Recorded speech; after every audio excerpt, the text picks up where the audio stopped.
I was living in New York and I was terribly sick a good deal of the time. I had bad asthma, bad allergies, bronchitis, pneumonia, and I went to an herbalist in Chinatown and I started to work with this man, and within 6 months I was 90% better and off all the medications.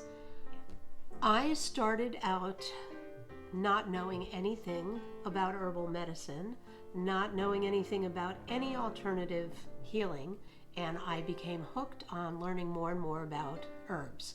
When I moved to Block Island, I went to Wickford, Rhode Island, and entered into an apprenticeship program with Susan Clemens, who owned a store called the Herb Wife, which is also where she had her classes.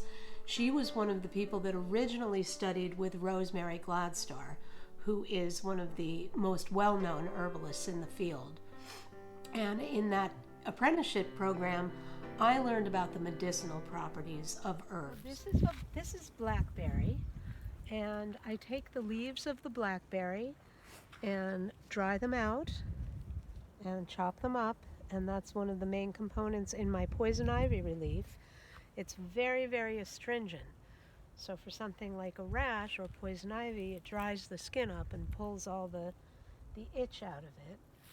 It's also delicious to drink and very high in nutrients. So when I became interested in making the Bath and Body line, I knew that if I wanted to, for instance, help someone with oily skin, I knew what herbs to turn to for that specific problem.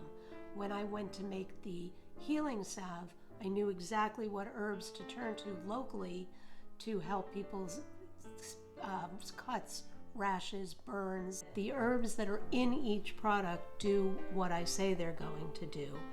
And I think that makes my products stand out. Most bath and body products don't have plants in them. They have the clay or the salt or the oil, but I specifically gear each of my product to using a specific set of herbs.